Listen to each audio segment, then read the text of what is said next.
Trabalho final de lógica matemática, lógica para consistente. Apresentando os integrantes. Gabriel Folharini Urbano da Silva. Ian Vitor Batista da Silva. Leonardo Gabriel Sala Lourenço. Neemias Alcântara Brandão. Plano de apresentação. Vamos então, pensando na seguinte frase. Édipo só pôde enxergar mais claramente após ficar cego.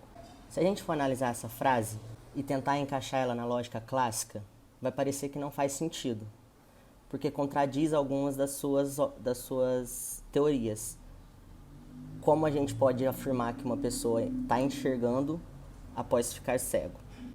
Então, essa afirmação analisada assim precisaria de uma outra lógica para fazer sentido. Foi aí que vários estudiosos começaram a pensar numa saída para esse tipo de questão, onde surgiu então a lógica paraconsistente. Segundo Newton da Costa, um dos pais da lógica paraconsistente, ele disse assim numa entrevista: a lógica paraconsistente é um tipo de lógica diferente da lógica clássica que permite que você trabalhe com sistemas de crenças e sistemas científicos que apresentem contradição. A lógica paraconsistente pode ser vista sobre dois ângulos, como uma rival da lógica clássica, porque na lógica clássica não há contradições, e também como sendo um complemento. Ela não vai contra a lógica clássica, ela complementa com uma negação ou outras ações lógicas um pouco diferentes da lógica clássica. A história da lógica paraconsistente foi desenvolvida principalmente pelo polonês Stanisław Jakowski e o brasileiro Newton da Costa, analisando situações em que as contradições apareciam e que não podiam ser analisadas pela lógica clássica. Alguns autores começaram a desenvolver então essa lógica, a lógica paraconsistente. Newton da Costa começa a estudar a lógica paraconsistente lá nos anos 50, ainda quando era aluno de engenharia da Universidade Federal do Paraná. Depois de desenvolver muitos sistemas paraconsistentes, ele descobriu que um polonês, Stanisław Jakowski, também tinha desenvolvido ideias parecidas com a dele. Então Newton e Jakowski começaram a trocar cartas até a morte do mesmo. Com o tempo, Newton percebeu que algumas outras pessoas também estavam estudando seu tipo de lógica. Porém, naquela época, quem mais escreveu sobre esse assunto foi Newton e Jakowski. Essa lógica ela se encaixa na definição de lógica não clássica e heterodoxa. É não clássica por deferir em alguns aspectos da lógica clássica e é heterodoxa pois nega princípios da clássica. Esses princípios negados são, principalmente, os princípios da não contradição e o princípio da explosão. O princípio da não contradição diz que entre duas proposições contraditórias, uma é falsa, ou seja, não pode haver uma negação e uma afirmação de uma proposição no mesmo estado. E o princípio da explosão diz que de duas afirmações contraditórias ou a partir de uma conclusão contraditória, pode-se afirmar uma nova proposição qualquer. No exemplo, a maçã é vermelha e a maçã é verde, para a lógica clássica, de acordo com o princípio da não contradição e o princípio da explosão, isso não pode ocorrer, pois no contexto da lógica clássica, ambos os princípios são fundamentais, mas eles impedem que um estudo pautado na contradição seja realizado. Segundo os autores de lógica paraconsistente, a partir de uma contradição tem-se ou uma indeterminação ou uma inconsistência. Os valores lógicos usados aqui não são apenas verdadeiro ou falso, mas sim uma combinação entre crença e descrença, que variam ambos de 0 a 1. Lembrando que essa notação é aquela utilizada por Newton da Costa, e usaremos ela de base.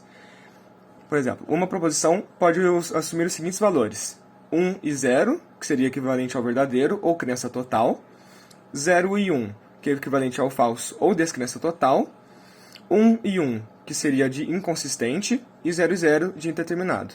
O primeiro valor sempre se refere à crença e o segundo à descrença. Isso também pode ser representado no plano cartesiano que está na tela. Alguns exemplos que a gente pode usar, o primeiro, e ele é utilizado pelo próprio Newton da Costa, é o exemplo do Pedrinho. A gente pode considerar a seguinte afirmação: Pedrinho é suspeito de não ter ido à escola. A gente pode lembrar de uma coisa: se fosse na lógica clássica, a afirmação seria mais ou menos como Pedrinho foi para a escola ou Pedrinho não foi à escola. Isso assumiria valores de verdadeiro ou falso apenas. Mas no caso do exemplo do Pedrinho, como ele é suspeito de não ter ido à escola, a gente começa a ter algumas coisas diferentes.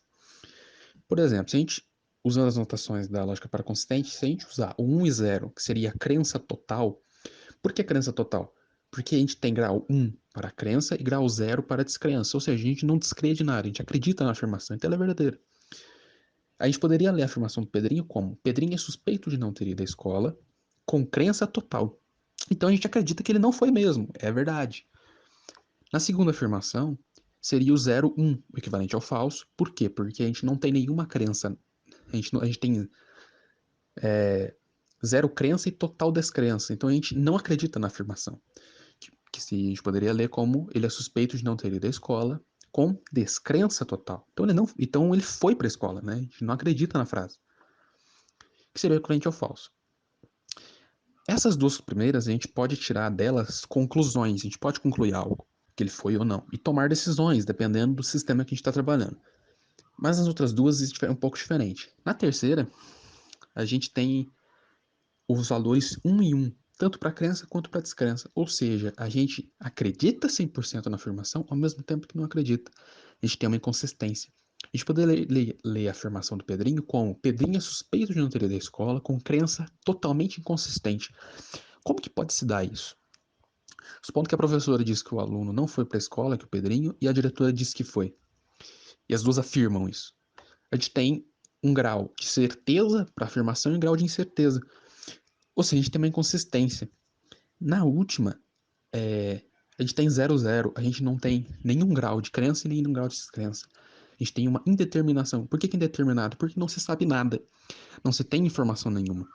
A leitura da frase ficaria como: Pedrinho é suspeito de não ter ido à escola com ausência total de crença. Não se sabe nada.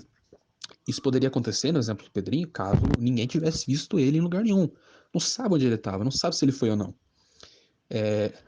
Nas duas primeiras, a gente pode tirar uma conclusão. Nas duas últimas, elas nos obrigam ou nos incentivam a buscar por mais informações para poder daí tirar uma conclusão, para mudar os valores do gráfico. É importante lembrar que os valores do gráfico não precisam ser 0 e 1, pode ser meio, 0,25 e assim vai. Claro que isso se obtém por estatística. Agora eu vou dar um exemplo que é muito utilizado em inteligências artificiais. O exemplo do robô, para vocês entenderem melhor. Um robô equipado com diversos sensores pode receber informações contraditórias. Por exemplo, um sensor ultrassônico de proximidade pode detectar uma parede de vidro à frente, mas um sensor óptico não detectaria a barreira, baseando-se no sensor ultrassônico. O carrinho pode tomar a decisão de parar, mas baseando no sensor óptico, ele tomaria a decisão de prosseguir. Temos aqui um caso de inconsistência, como Neemias havia falado anteriormente. Um robô que usa a lógica clássica aqui não saberia qual decisão tomar, ou tomaria a decisão de prosseguir. Nesse caso, a lógica paraconsistente poderia ser utilizada. Agora a gente vai falar nas áreas de aplicação que a gente utiliza a lógica paraconsistente. Na matemática, na axiomatização da teoria de conjuntos, sem as extensões fortes postas para evitar paradoxos, como o paradoxo de Russell e de H.B. Curry, e no estudo de determinadas estruturas abstratas, que dão origem às contradições. Na lógica abastêmica, em particular, em lógica de crença, com certeza mantemos crenças contraditórias em nossa vida, isso todo ser humano passa. Em física, especialmente para se tratar de teorias incompatíveis entre si, como a mecânica quântica e a relatividade geral. Em computação e inteligência artificial, como o exemplo do robô que eu falei anteriormente, que por isso alguns lugares usam linguagens de lógica paraconsistente, não a clássica. Em psicoanálise, disciplina que, segundo alguns atores, exigem lógica paraconsistente. Em questões de índole filosófica, como se dá com a dialeta e alguns com formulações, requer ideias paraconsistentes. Enfim, nós podemos perceber ao longo da disciplina e agora com essa nossa pesquisa que a lógica utiliza de raciocínios e argumentos que são formados pelas suas premissas para chegar a uma conclusão.